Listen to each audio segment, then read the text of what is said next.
Welcome to Rao's Academy Hyderabad branch. I'm Shwetashri. Today I'm here to teach some of the most important and most expected economics PYQs.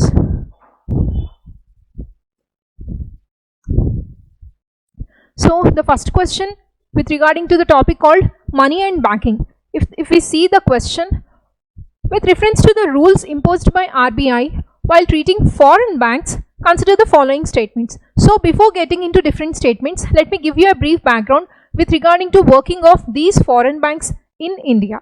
So for example, there is a X kind of foreign bank is present in abroad in any of the country, which is a wholly owned company. That means it is completely owned by a particular foreign bank members, and if this particular foreign bank wants to open its branch in India, it needs to qualify certain qualifications in order to establish its branch in India. So, and whatever the qualifications it has to fulfill in order to establish its branch in India were present under the Banking Regulation Act of 1949, and these subsidiary banks of foreign, that means these foreign subsidiary banks which were established in India will be regulated under RBI and under the Banking Regulation Act of 1949. So in order to establish the subsidiary of these foreign banks in India, it needs to have a capital or the minimum capital of greater than or equal to 500 crores, and also whosoever the board members which were present in this particular foreign bank subsidiary, that means the board of directors and the persons who were present in this board of directors have to qualify certain qualifications. For example, which includes that 1/3 members of these board of directors have to be non-executive in nature. Here the term non-executive refer to those members who do not take care of the daily activities or who do not take care of the day-to-day operations. That means these non-executive members are those members who will take care of all other subsidiary banking operations other than that of daily operations. Then followed by the 1/3 of the other 1/3 of these board of directors must include the independent members. So here the term independent refer to a particular professional person who shouldn't be a member of any kind of bank or who shouldn't have any kind of relation with that of these foreign banks. Then followed by, and the 50% of this board of directors of this subsidiary foreign bank should consist of either the Indian nationals or that of persons of Indian origin or that of NRI members. So in order to establish the subsidiary of a foreign bank in India, it has to fulfill certain qualifications which includes the minimum capital and also required qualifications in order to establish its board of directors. So in this context, let's see the different statements with regarding to foreign banks. So there is no minimum capital requirement for the wholly owned banking subsidiaries in India. So if you see here the term closely, the no minimum capital, as I told you before, that particular foreign bank subsidiary should consist of at least greater than or equal to 500 crore made up capital in order to establish its subsidiary foreign bank in India. But it has given no minimum capital is required. So in that context, first one is going to be an incorrect one. So let's cross these two. Then followed by, for wholly owned banking subsidiaries in India, at least 50% of the board members should be Indian nationals. So here you have to understand the language of the statement. Here it has mentioned should be the Indian nationals. That means, as I told you before, the qualifications include at least 50% of this board of directors could be either Indian nationals or the persons of Indian origin or that of non-resident Indians, that is the NRIs. But it has mentioned should be Indian nationals. That means it has mentioned that mandatorily they should be Indian nationals. But here in the requirements and also in the qualification, it has given that they could be either Indian nationals or the persons of Indian origin or that of the NRI. But it has mandatorily mentioned about the only Indian nationals. So in that context, it is going to be an incorrect one. So here the correct answer is neither one nor two. So this is all about the wholly owned subsidiary of foreign banks in order to the different qualifications which are required in order to establish the subsidiary of these foreign banks in India.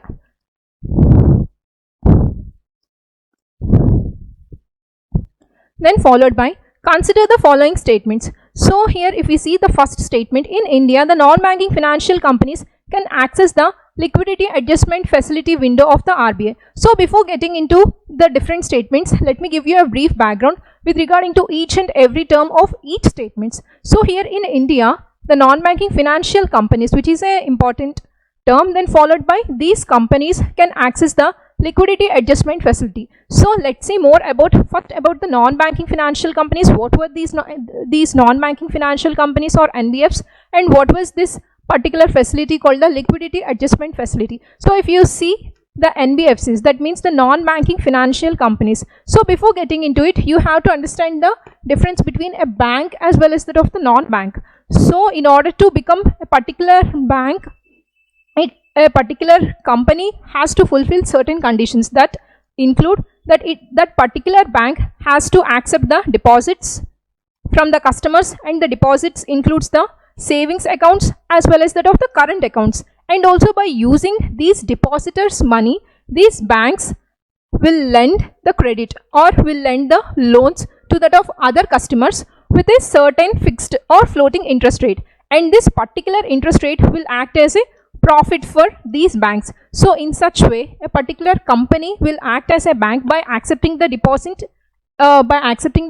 and also by lending different loans at a particular interest rate, where this particular interest rate will act as a profit for those banking institutions. So it has to accept both the deposits and also lend the credit. Then only it will going to be called as a bank or that of the banking institution. And what were these non-banking financial companies or that of the non-banking financial institute? Includes those institutions which have the partial license in order to establish itself as a bank. Usually in order to establish a particular bank, it has to possess the license from RBI of India in order to establish its particular bank, whereas in case of the NBFCs, they will going to get the partial license, and also these NBFCs will provide all the financial services, which includes the credit or advances. That means it will going to provide the loans, and also it will provide the advances as well as that of the investments and again the microfinance.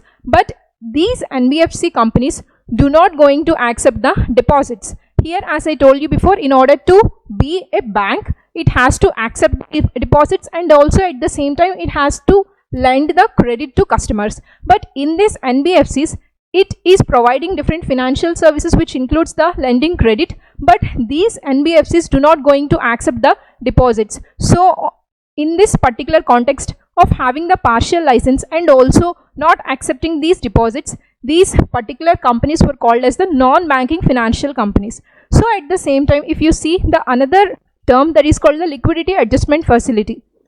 What do you mean by this particular term? Liquidity adjustment facility includes the RBI, which is going to manage, that means which is going to regulate the money supply in the market as well as that of the price stability in the market. It is going to use the different monetary policy tools, in which one of it going is the liquidity adjustment facility. So under the RBI, there is a window called the liquidity adjustment facility. Under this facility, it will going to impose the repo rate as well as that of the reverse repo rate in order to adjust the money supply in the market. So this liquidity adjustment facility is nothing but it is a window which is operated under the RBI in order to buy and also in order to sell the different government securities. And through the process of buying and selling these government securities in the market, this RBI regulates the money supply in the market and also maintains the price stability. So in this context, let's see the different statements with regarding to that. Here in India, non-banking financial companies can access the liquidity adjustment facility window of the RBI. So here first and foremost, as I told you before, here this liquidity adjustment facility which works exactly under the RBI, and also usually whenever the government faces any kind of deficit or fall under any kind of debt, the government will going to sell or will going to issue the government securities. These government securities will going to be will going to be sold by this RBI under the liquid adjustment facility. So these government securities will be sold by RBI under the liquidity adjustment facility in a particular platform that is called the e-Kuber platform. that is, which is a core banking solution. Just like if you see in different states, there are different kinds of companies, right? For example, SBI, ICICI, and again the HDFC. Let it be, these all were the different companies, and they were going to have their branches in different states. So here this branching network, that means the network between the different branches of a particular company to that of the lead bank of a particular company, that is called the core banking solution. This core banking solution is nothing but the software which helps to maintain all the records and also have in order to maintain the networking between the main branch as well as that of the remaining subsidiary branches. In the same way, all these different kinds of independent banks going to maintain an account with the RBI, that is also we'll call it as a core banking solution software, but there is a particular term that is called the eKuber platform, the core banking solution software that provides services for all those independent banks who are having the accounts with the RBI. That platform is called the eKuber platform, whereas RBI is going to sell the different government securities which were issued by the government of India to RBI in order to buy and sell. This RBI is going to buy and sell these government securities in this eKuber platform, and this eKuber platform includes the two markets, one being that of the primary market and the second one being that of the secondary market. And this primary market includes the scheduled commercial banks as well as that of the primary dealers, whereas the secondary markets includes the NBFCs and the other financial institutions. So whosoever have the direct account with the RBI will going to be buy and also as well as that of the sell these government securities in the primary market, whereas whosoever do not have the account with that of RBI can buy and also sell in the secondary market. So here it is mentioned that in India, non-banking financial companies can access the liquidity adjustment facility window of the RBI. It is an incorrect one. These NBFCs, that is these non-banking financial companies, can access to these government securities, but these NBFCs cannot directly access to this liquidity adjustment facility directly from the RBI. It has to buy these government securities from the secondary market but not from the primary market directly. So in that context, the first statement is going to be an incorrect one. Followed by, in India, foreign institutional investors can hold the government securities. First and foremost, here the foreign institutional investors are of two types. One being that of the foreign direct investors and the other one being that of foreign portfolio investors. So here it has mentioned that in India, the foreign institutional investors can hold the government securities. And what were these government securities? Whenever the government fall in short of money, the government will going to issue these government securities. These government securities are nothing but they are the debt instruments, or they are just like the bonds. And this government, in order to raise the capital from the market, will going to issue these government securities in order to lend or in order to borrow money from the market. So in such way, here it is asking that these foreign institutional investors can hold the government securities. It is a correct one, but there is a particular limit until which these foreign these FIIs going to hold these government securities.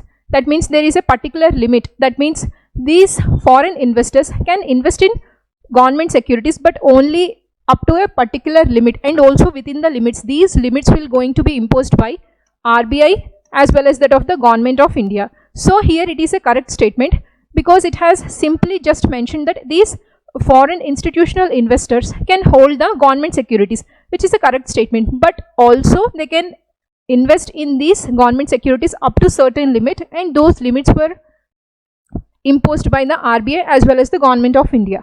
So second one is a correct statement. If you see the third statement, in India the stock exchange can offer separate trading platforms for debts. So before we get into this statement, you have to understand the structure of financial market. We do have a financial market, and this financial market consists of two types of markets. One being that of the capital market and the other one being that of money market.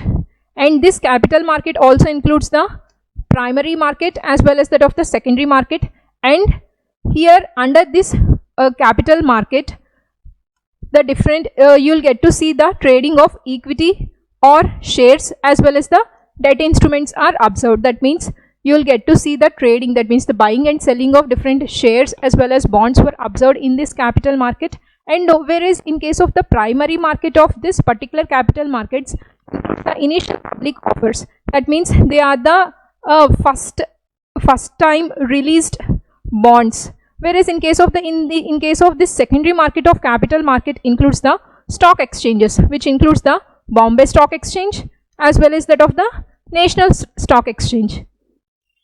So here it has mentioned that in India, the stock exchange can offer separate trading platform for debts. As I told you before, this capital market is especially meant in order to trade the different shares as well as that of the debts. That means the equity as well as the debt instruments. The other name for the debt is nothing but bond. Debt is the technical term for bond. So here these debts will be traded in capital market, and also in this capital market, particularly in the secondary market where there is a stock exchange, there were also two platforms where in one platform there you will get to see the trading of equity, whereas in other platform you will get to see the debt market. So there were also the another two platforms within the stock exchange, that is the equity platform as well as that of the debt platform. In equity platform you will get to see the trading of the shares, whereas in debt platform you will get to see the trading of bonds. So third one is a correct one, where it says that in India the stock exchange can offer separate trading platform for debts, which is a correct statement, right? So option 2 and 3 both of them are the correct statement. So option D is the correct answer. So these are all about the non-banking financial companies and the difference between the banking institutions as well as the non-banking institutions, as well as the liquidity adjustment facility, where you'll get to see this particular adjustment facility window in order to maintain the price stability as well as the money supply in the market. Then followed by the foreign institutional investors and their investment role in the government securities as well as that of the stock exchanges. So this is all about this particular question, and the answer is option D. 2 and 3 are the correct statements. Then followed by, consider the following statements. So here the syndicated lending spreads the risk of borrower default across the multiple lenders. So before getting into the information of this statement 1, you have to understand what do you mean by this term syndicated lending refer to. So if you see firstly the term syndicate refer to a group of members who came together and started a business, and they have put forward their own capital in order to build that particular company. So here it has mentioned about the syndicated lending. Here syndicated lending refer to the lending of this particular group, and here the whatever the lending amount includes the share from all the group of members. For example, if you see this syndicated lending, that means that particular group consists of the 5 members, which is a syndicated group, and this particular group gave a credit, that means gave a loan of 100 rupees to some X person.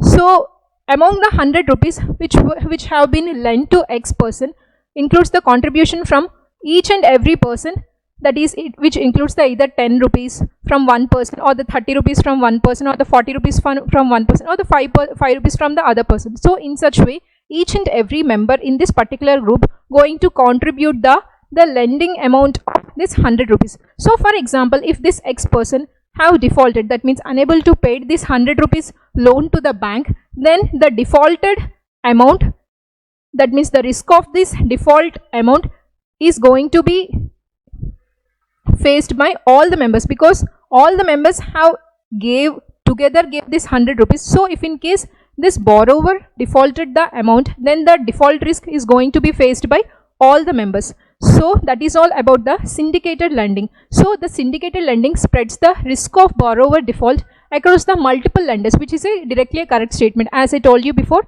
if in case this particular borrower fails to repay this 100 rupees, then that risk of default is going to be faced by all the members, because all of them have contributed to this lended amount, right? So in that case, the first one is correct, because this particular risk of borrower's default will going to be spread across all the lenders. So first one is correct statement. Then followed by, the syndicated loan can be fixed amount, lump sum of funds, but cannot be credit line. So before getting into it, you have to understand this particular term, credit line. The term credit line referred to the credit limit. That means, for example, if we take a credit limit of 100 rupees, a particular person can take a flexible loan from the syndicate bank. That means either among this 100 rupees, once he can take 40 rupees, and another time he can take 20 rupees, and again another time he can take the another 20 rupees. So in such way, up to 100 rupees he can take a flexible amount of loan from period to period up to only 100 rupees only. So that kind of provision of flexible loan up to a particular credit limit is called the credit line. So here it has mentioned that the syndicated loan can be a fixed amount or a lump sum of funds, but cannot be a credit line. No, this syndicated loan will provide all the kinds of services, which includes the fixed amount. For example, 100 rupees is the fixed amount, so it will provide the fixed amount of loan and also the lump sum of funds. That means, for example, if you take a lump sum of 1 lakh rupees, it will also going to provide the lump sum of loan, and it also provides this credit line, that means the flexible loan facility also. But it has mentioned that this particular syndicated loan cannot provide this credit line. In that way, the second statement is going to be an incorrect one. Among the given options, the second statement is incorrect, has been observed only in the option C. So option C is the correct one, whereas here the statement 1 is correct, whereas the statement 2 is an incorrect statement.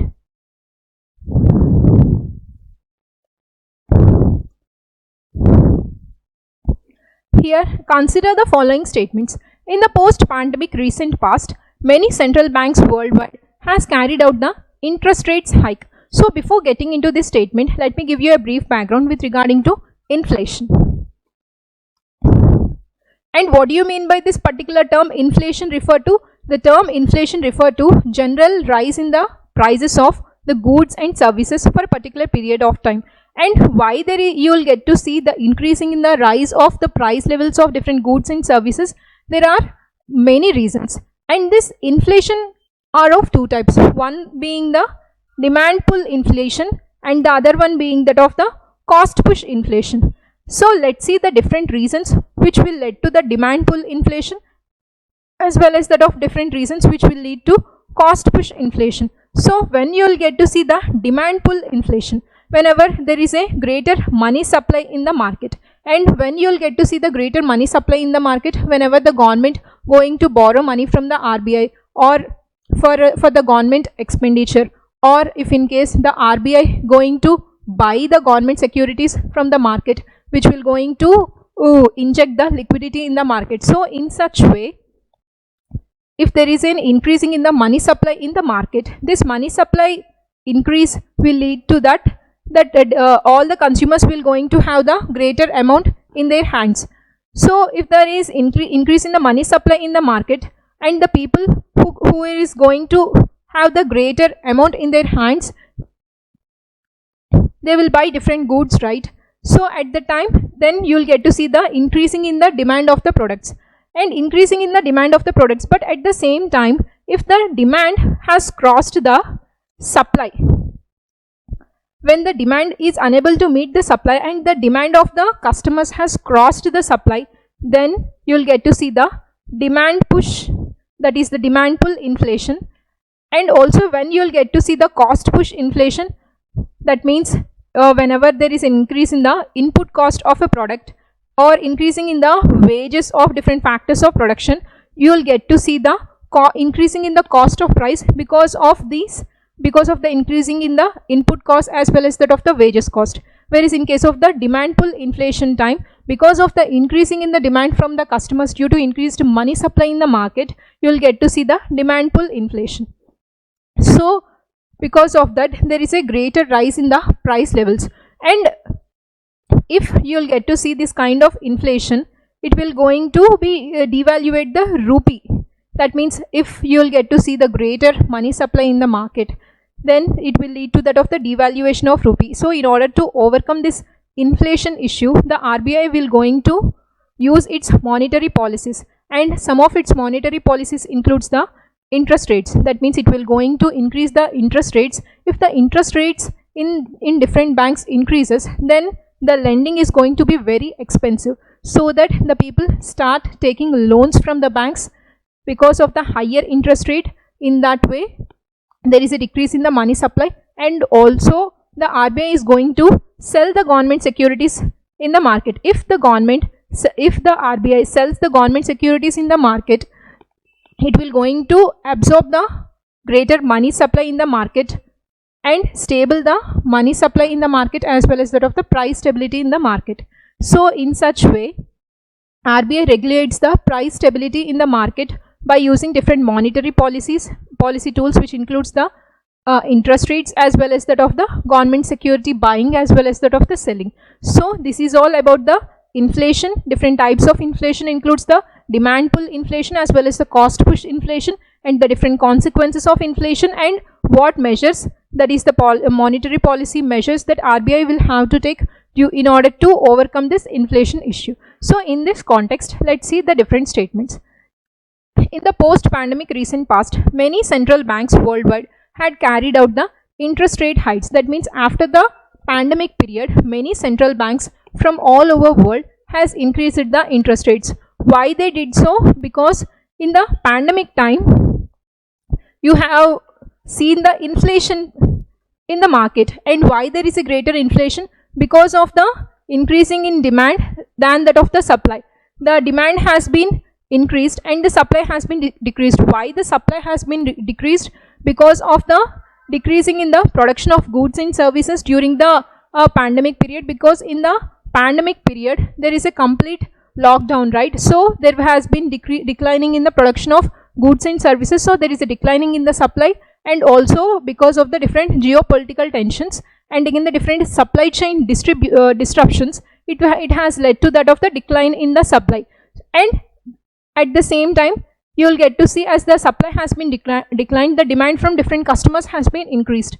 So as you get to see the demand supply gap, where the demand has outshined the supply, which has led to demand pull inflation. So in order to overcome this kind of demand pull inflation, the different countries' central banks have increased or hiked the interest rates. So because of the increasing in the interest rates, which have led to the declining in the taking the advances or the loans from the banks, which have stabilized the money supply in the market.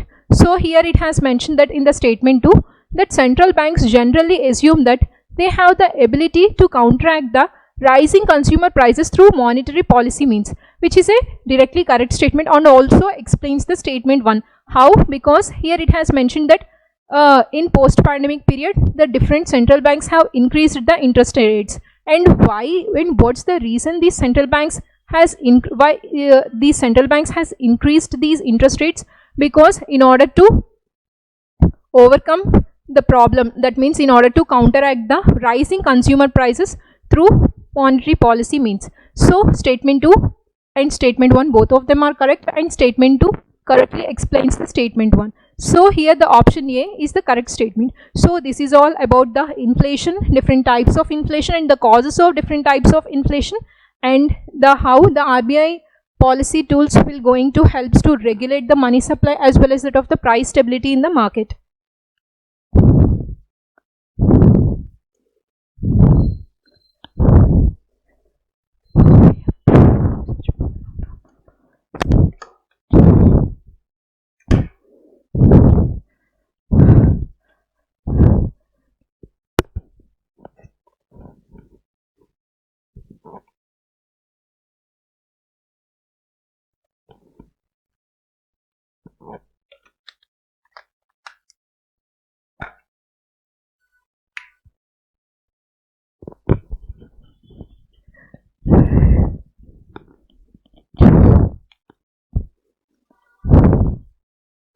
And the next question is, which one of the following activities of RBI is considered to be part of sterilization?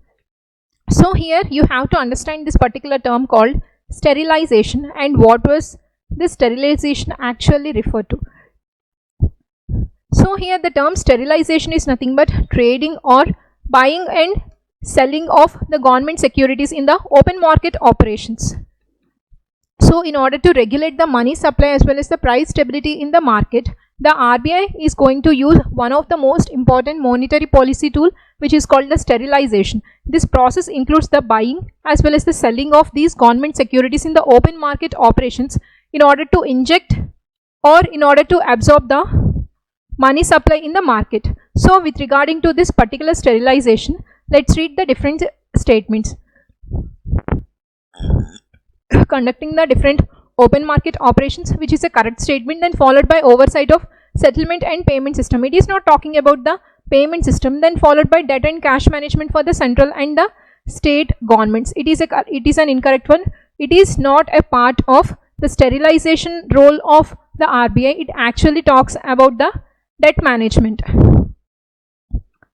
Then followed by regulating the functions of non-banking institutions. It is also incorrect one. Whereas the correct term with regarding to sterilization is conducting the operations in the open market operations. So option A is the correct statement with regarding to this question.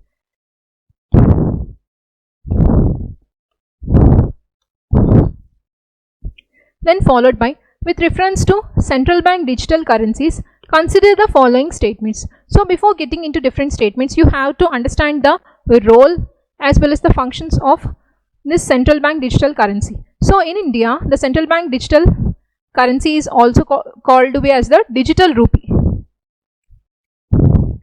And what is the greater significance of this digital rupee or that of central bank digital currency is nothing but, usually India is going to depend on different payment systems or that of the different cross-border or international payment systems like Visa, MasterCard, as well as the SWIFT system, as well as that of US dollar system. So all of these are the different cross-border international payment systems which are greatly helpful in the transactions of cross-border payments. So in order to overcome the problem of these international payment systems like US dollar system as well as the SWIFT system, the government of India has come up with a digital currency that is called the central bank digital currency or that of the digital rupee.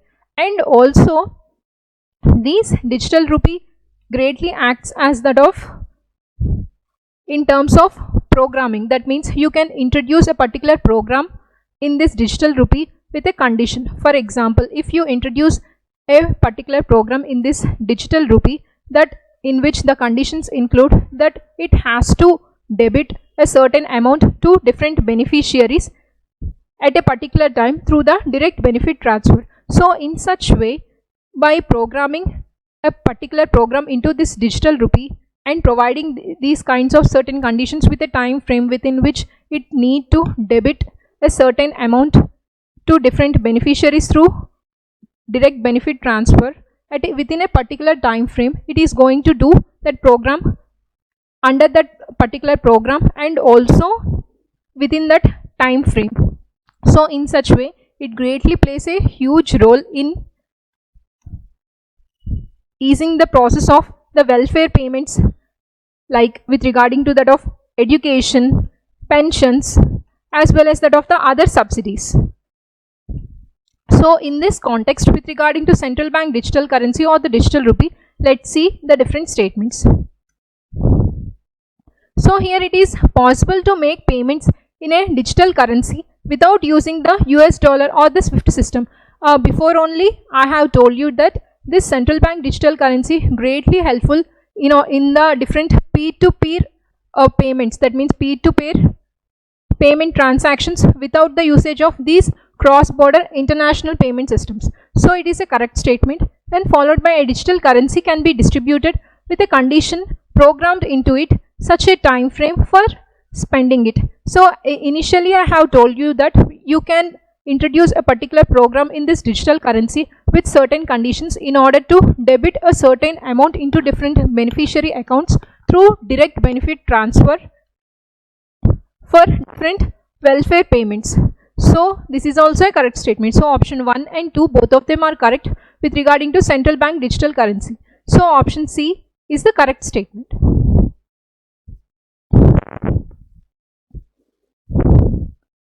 So consider the following statements. So here firstly it has given that the self-help groups program was originally initiated by the State Bank of India by providing microcredit to the financially deprived. So before getting into it, let me give you a brief background with regarding to self-help groups.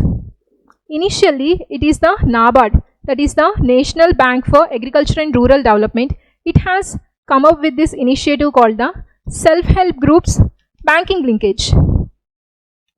That means in order to link different self-help groups to that of the banks, in order to provide different financial services to these self-help groups. That means in order to provide different financial services, which includes the credit services, debit services, as well as that of the different insurance and again the microcredit services. So in order to provide all these kinds of financial services to these self-help groups, the NABARD has come up with an initiative that is called the SHG banking linkage, that is the self-help group banking linkage, in order to provide different financial services to these SHG groups. And it has started this initiative in 1992. So in this particular concept, let's see the different statements. So here the SHG's program was originally initiated by the State Bank of India by providing microcredit to the financially deprived. So it has mentioned the State Bank of India. It is not the State Bank of India, it is the NABARD institution. That is the National Bank for Agriculture as well as that of Rural Development.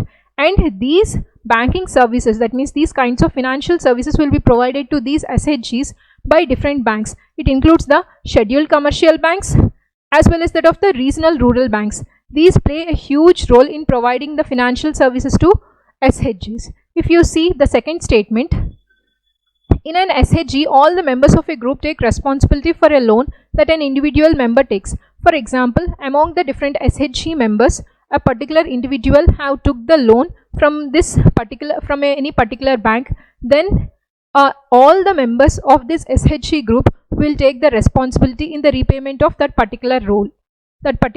So in that way, the second one is a correct statement. Then followed by regional rural banks as well as the scheduled commercial banks supports the SHGs. It is also a correct statement. As I told you before, these kinds of all these financial services will be provided by these scheduled commercial banks as well as that of the regional rural banks. So option 2 and 3 are the correct. Only 2 are the correct statements. So option B is the correct statement.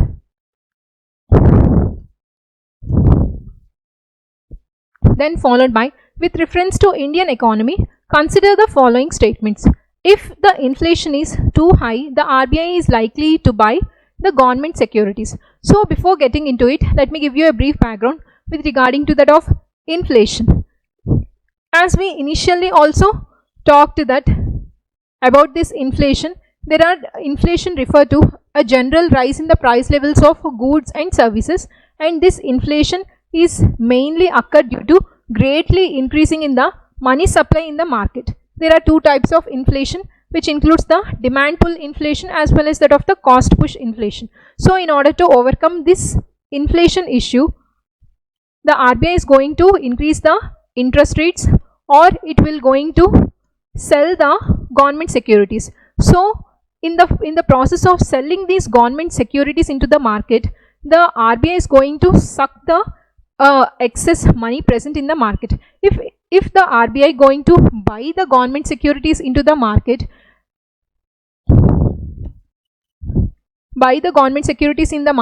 it is going to inject the money into the market. So here, in order to overcome the inflation, it has to sell the government securities and absorb the money supply in the market. But what it has given here, if the inflation is too high, the RBI is likely to buy the government securities. If the RBI buys the government securities, it has to inject the more and more amount of money into the market, which will further going to worsen the inflation situation.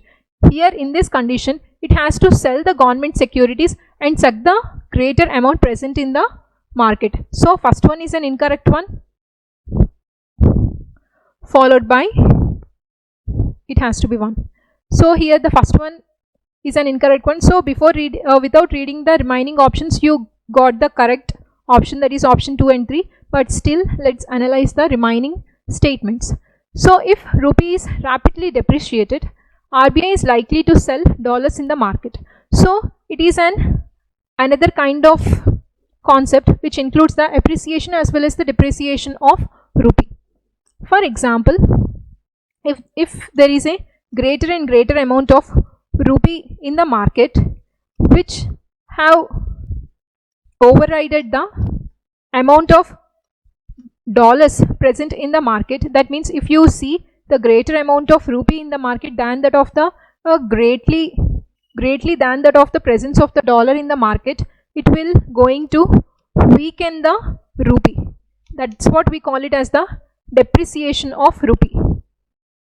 And when you will get to see the greater increasing in the rupee in the market and declining in the dollar in the market, whenever there is a capital flight, that means whenever the different foreign investors will going to take away their dollars from the India and going to invest in the abroad. For example, if there is an increasing in the interest rates in the European Union or that of in USA, if in case there is an increasing in the interest rates in the abroad, then the different foreign investors who are present in India going to take all the invested dollars in India and they take away all the dollars and going to invest in the abroad markets, that is in the European Union or the US markets, as it is providing the higher interest rates. So whenever there is a hike in the interest rates in the European Union or the USA, then you will get to see the capital flight. That means all the different foreign investors who have invested their dollars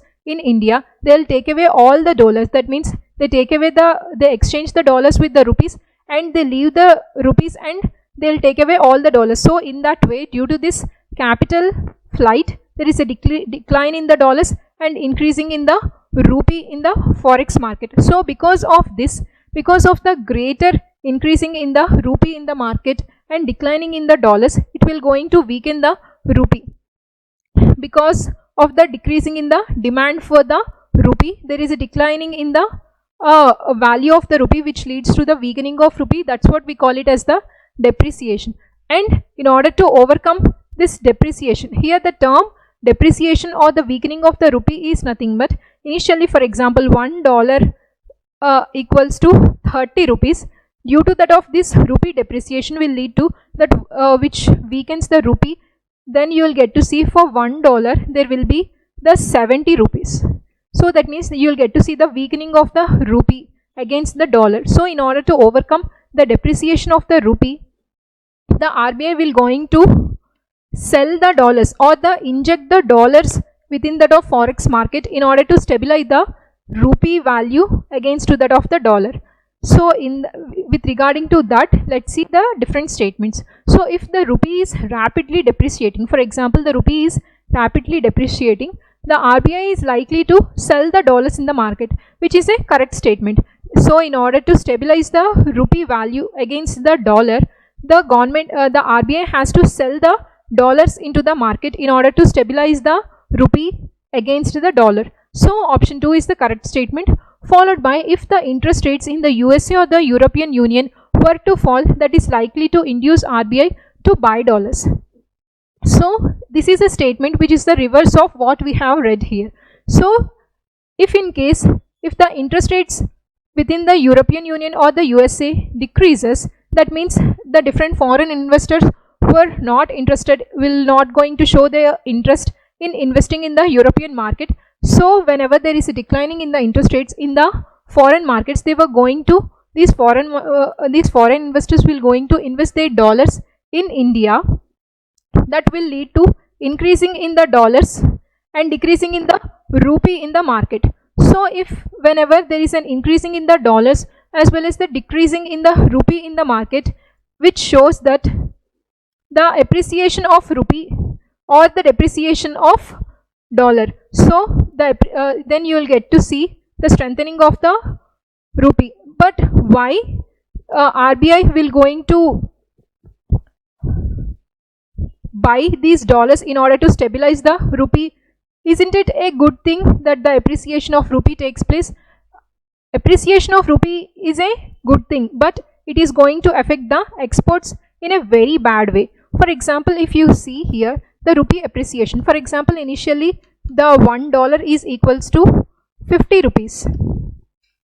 For example, initially $1 equals to 100 rupees, but because of the rupee appreciation, you will get to see $1 equal to 50 rupees. That means, for example, if you see in case of the imports, if a foreign person would like to buy a t-shirt from India which costs only 50 rupees, so before the appreciation of the dollar, he can going to buy 2 t-shirts each worth of 50 rupees, can buy 2 t-shirts with only $1. But after the appreciation of the dollar, that is after the appreciation of the rupee, he can going to buy only 1 t-shirt for $1. That means you will get to see the strengthening of the rupee and the exports will become very expensive. So it will going to decline the exports. So in order to overcome the declining of these exports, the RBI has to stabilize the rupee as well as the dollar in the market by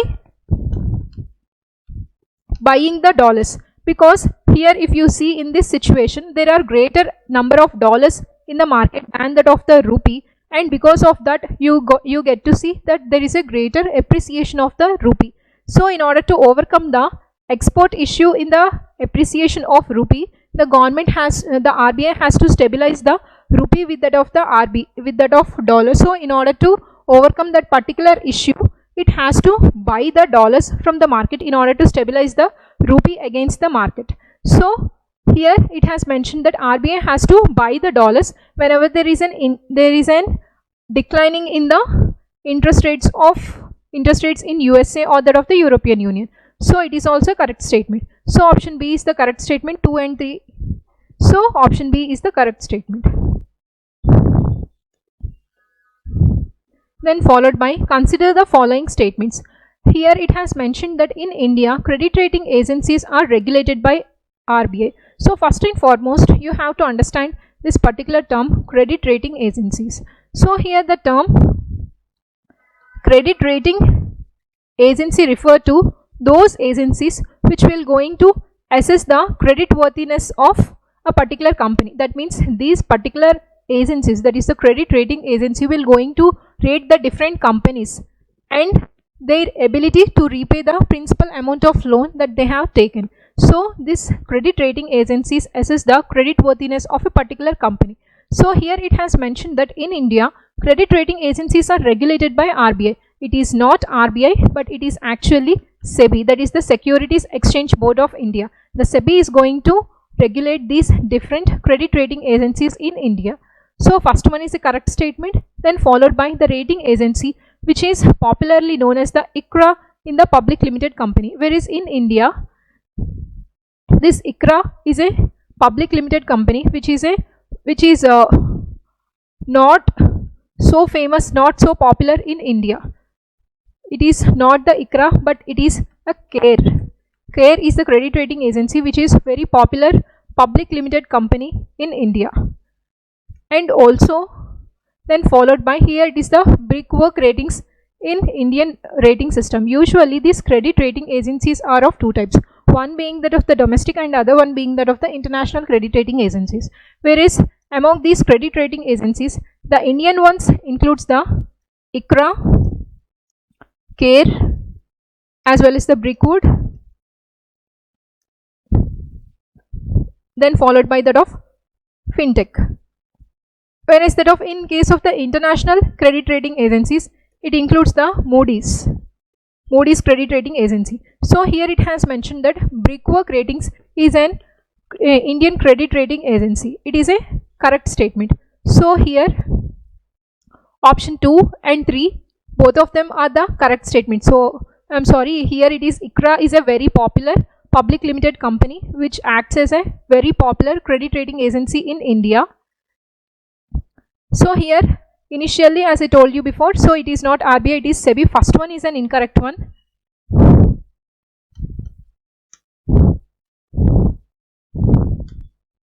Here first one is an incorrect one. So option B is the correct statement. Option 2 and 3 are the correct ones with regarding to credit rating agencies. And this is all about the credit rating agencies which provides the assessment of credit worthiness of different companies, and it includes the 2 types of credit rating agencies, one being that of the domestic ones and the other one being that of the international ones. And the most popular credit rating agency in India is ICRA, whereas that of the one of the Indian Credit Rating Agency is the Brickwork. So option B is the correct statement. 2 and 3 are the correct statements. Then followed by, with reference to Banks Board Bureau, which of the following statements are correct? So before getting into different statements, let me give you a brief background with regarding to Banks Board Bureau. So here if you see this term Banks Board Bureau, it is nothing but it is a group of members, or you can say they are as a bureau which were established. That means this particular bureau, that is the Banks Board Bureau, has been established in 2016 as per the recommendations of PJ Nayak Committee, and this committee has been established by the RBI. Under the RBI regulations, PJ Nayak Committee has been established as per the PJ Nayak Committee recommendations. This particular Banks Board Bureau has been established in 2016, and the main aim of this Banks Board Bureau is in order to appoint the heads of different public sector banks, in the public sector insurance companies, as well as case of different financial institutions. So the main aim of this particular bureau is in order to appoint the heads or the chairmen of different public sector banks as well as that of the insurance companies, and this bureau will also helps in providing advice, and that which includes the different strategies in order to raise the capital of different banks in India, and also different strategies in order to overcome the non-performing assets. But whereas as of now in 2022, this board, that is the Bank Board Bureau, has been replaced by an institution called the Financial Services Institutions Bureau.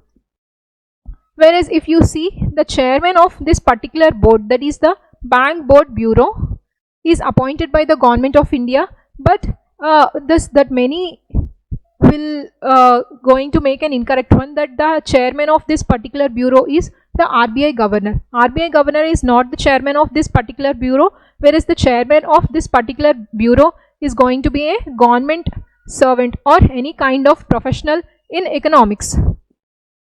So with regarding to this particular bureau and its replacement with regarding to another institution, that is the FSIB, let's see the different statements with regarding to Banks Board Bureau. So here the governor of RBI is the chairman of Banks Board Bureau. It is a misconception that everyone will face, that everyone feel that governor of RBI is the chairman of this particular bureau. It is not the governor of RBI, but other than the governor of RBI, a particular professional who will going to be appointed by the Government of India. So first one is an incorrect one. So without reading the remaining two options, you have reached the correct answer, that is option B. Then followed by, this particular bureau recommends for the selection of heads for the public sector banks, which is directly a correct statement. As I told you, that is the main purpose of this particular bureau, in order to appoint the different heads or that of the chairmen or the managing directors of these big banks, that is the public sector banks. Then followed by, BBB helps the public sector banks in developing strategies as well as the capital raising plans, which is also a directly correct statement. As I told you before, the another most important purpose of this particular bureau is in order to advise the different public sector banks with regarding to different strategies in order to raise the capital and also to overcome the issues of non-performing assets. So option 2 and 3 are the correct statements. So option B is the correct statement with regarding to Banks Board Bureau.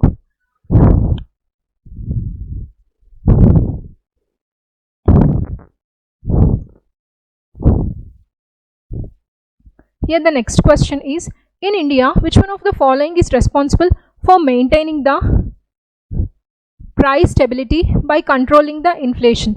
As I initially itself I have told you that inflation and the definition of inflation, which refer to general rise in the price levels of goods and services, and this inflation is going to be regulated in India by the RBI.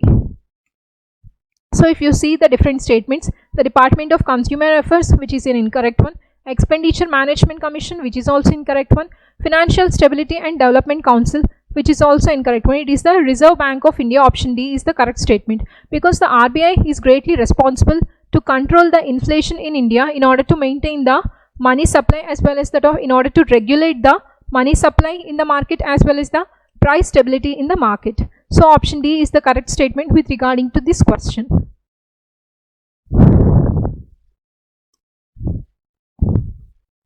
Then followed by,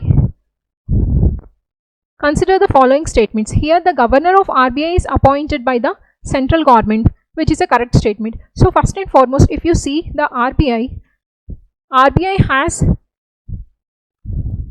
a 6 members council, that is called the Monetary Policy Council. Among these 6 members, 3 members and again the 3 members, these 3 members will be going to be appointed by the government of India, whereas here and also these 3 members were the professionals other than in the banking sector, whereas among the remaining, the first 3 members, the RBI governor is also one of the member, whereas if you see the RBI governor will going to be appointed by the central government itself. So option 1 is the correct statement. Then followed by, certain provisions in the Constitution of India gives the central government the right to issue directions to the RBI in the public interest. So first and foremost, it is a correct statement that government has the right to issue directions to RBI with regarding to public interest. But under which act? That is under the RBI Act of 1934. This particular act will provides the government the right to give any kind of advices in public interest to that of the RBI. It is not the Constitution of India. It has, if you closely observe, it has mentioned that certain provisions in the Constitution of India. It is not the Constitution of India, but it is under the RBI Act of 1934. And this one also, the central government, the power has been given to the central government in order to appoint the RBI governor under the RBI Act of 1934. So option 2 is the incorrect one. So without reading the third option, you reach the correct answer, that is the option 1 and 3 are the correct. If you see the third one, the governor of RBI draws his power from the RBI Act, which is also a correct statement. The governor of RBI will draw his powers, roles and again the functions from the RBI Act of 1934. So here option 1 and 3 are the correct statements. So option C is the correct one.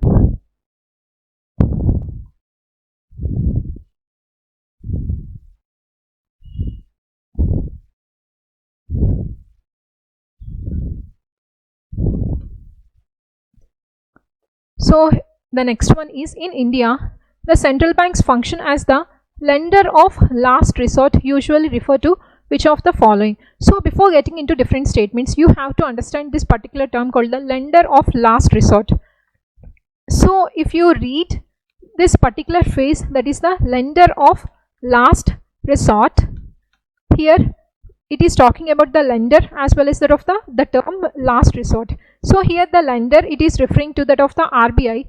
Here the last resort is nothing but the last option for banks in order to lend money. That means whenever banks face any kind of temporary crisis or any kind of emergency risks, then the last option for the banks in order to borrow, that means the last savior for banks in order to borrow money, is the RBI. That means RBI acts as the lender of last resort to different banks whenever they face any kind of emergency situations or temporary crisis.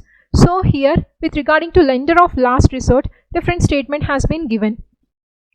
Lending to trade and industry bodies when they fail to borrow from other sources.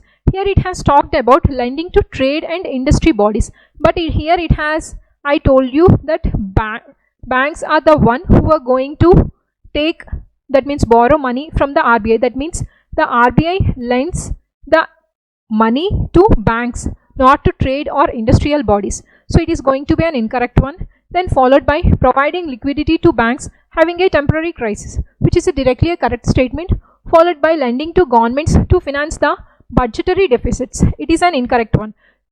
This particular lender of last resort referred to particularly only referred to the lending operations, that means the lending of RBI to only banks whenever they face the temporary crisis, but not to the government of India. There is another term for this, that is the lending to government to finance budgetary deficits includes the budget financing or the financing of budget.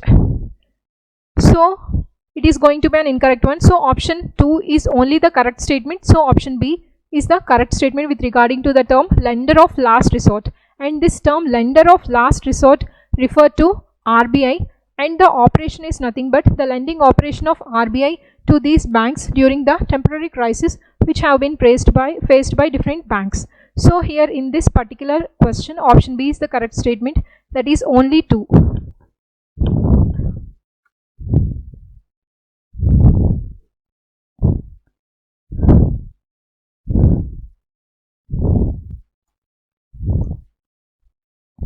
Then followed by, if you withdraw 1 lakh in cash from your demand deposit account at your bank, the immediate effect on aggregate money supply in the economy will be. So first and foremost, if you see what is the term money actually refer to. So here the term money actually refer to the cash held by public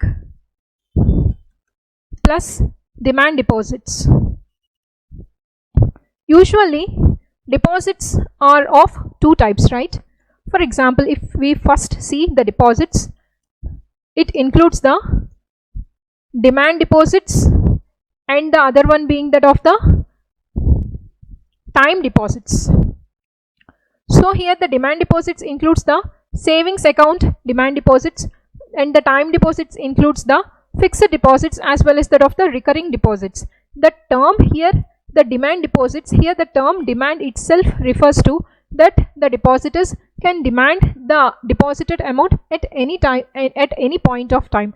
So they can withdraw the deposited amount at any point of time. That's why only we call it as the demand deposits. So here the money supply, that means the money in the market or that of the money supply, you can say that it is the cash which is readily held by the public and also demand deposits. So here we also include the demand deposits in the money section. This is because here you can at any point of time you can demand your deposited amount in the bank. So according to that, so here the money actually refer to the cash which has been held by public as well as that of the demand deposits of a particular customer. So with regarding to this, let's solve this question. If you withdraw 1 lakh rupees in cash from your demand deposits at your bank, the immediate effect on aggregate money supply in the economy will be. Here it has mentioned that you have drawn the 1 lakh rupees from this demand deposit. If in case if you draw 1 lakh from your demand deposit, what is going to be the change in the money? It is unchanged. That means nothing you will going to see, that means increase or the decrease. This is because this whatever the amount which has been present within the demand deposits is a part of the aggregated money supply. That means it itself already a money supply. Even though you withdraw the 1 lakh from this deposit, that means demand deposit, it is going to changing its form. That means it is already a part of money supply. Here if in case if you withdraw, it is just changing its form from deposit to that of the cash form. There is not going to be increasing in the money supply or the decreasing in the money supply. You are just changing the form from the deposit to that of the cash form. There is no change in increase or decrease. So what will be the immediate effect? It will going to be unchanged. So here accordingly option 4 is the correct statement.